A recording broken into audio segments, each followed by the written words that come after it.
హైదరాబాద్లోని ఆదర్శ్ నగర్ ఎమ్మెల్యే క్వార్టర్స్లో నివాసం ఉంటున్న ప్రజాప్రతినిధులకి అసెంబ్లీ అధికారులు నోటీసులు జారీ చేశారు.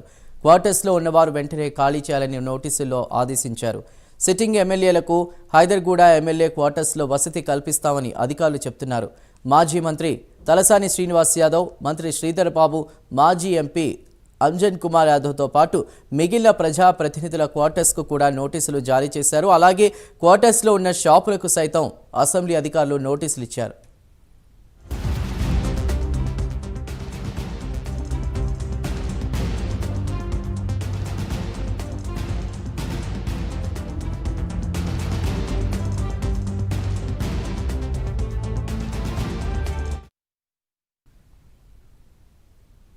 హైదరాబాద్లోని ఆదర్శ్ నగర్ ఎమ్మెల్యే క్వార్టర్స్లో నివాసం ఉంటున్న ప్రజాప్రతినిధులకి అసెంబ్లీ అధికారులు నోటీసులు జారీ చేశారు.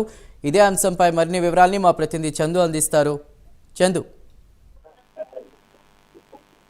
హైదరాబాద్ ఆదర్శ్ నగర్ ఎమ్మెల్యే క్వార్టర్స్ లో నివాసం ఉంటున్న వారికి అసెంబ్లీ సెక్రటరీ నోటీసులు జారీ చేశారు. క్వార్టర్స్ వెంటనే కాల్ చేయాలని కూడా ఆ నోటీసుల్లో పేర్కొన్నారు. ముఖ్యంగా సిట్టింగ్ ఎమ్మెల్యేలు హైదరాబాద్ ఎమ్మెల్యే క్వార్టర్స్ లో కేటాయిస్తామని చెప్పి కూడా అధికారులు తెలిపారు. ముఖ్యంగా ఈ ప్రస్తుతం ఆదర్శ్ నగర్ ఎమ్మెల్యే క్వార్టర్స్ లో మాజీ మంత్రి తలసాని శ్రీనివాస్ యాదవ్, మంత్రి శ్రీధర్ బాబు, అదేవిధంగా మాజీ ఎంపీ అంజన్ కుమార్, ఎమ్మెల్యే దానం నాగేంద్రతో పాటు మిగతా అన్ని క్వార్టర్స్ లో నివాసించినటువంటి వాళ్ళందరూ కూడా నోటీసులు జారీ చేశారు. ఎమ్మెల్యేలు, ఎంపీలతో పాటు క్వార్టర్స్ లో ఉన్న షాపులకు కూడా నోటీసులు జారీ చేశారు. ముఖ్యంగా సిట్టింగ్ అదేవిధంగా మాజీ ప్రభుత్వం త్వరలోనే అక్కడ కాన్స్టిట్యూషన్ క్లబ్ ను కూడా నిర్మించబోతుంది. అందుకు సంబంధించి ఈ రోజు క్యాబినెట్ లో కూడా ఆ కాన్స్టిట్యూషన్ క్లబ్ కు ఆమోద ముద్ర కూడా వేయనున్నట్టు తెలుస్తా ఉంది.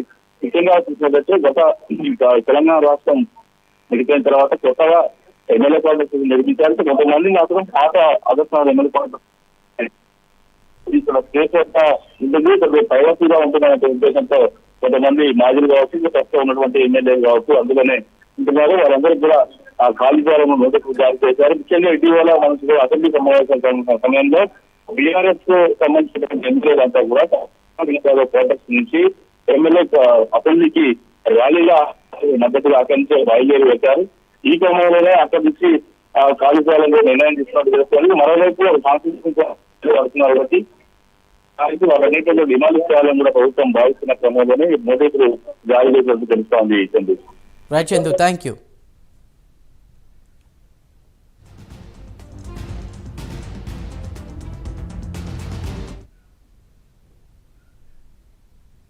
తిరుమల శ్రీవారిని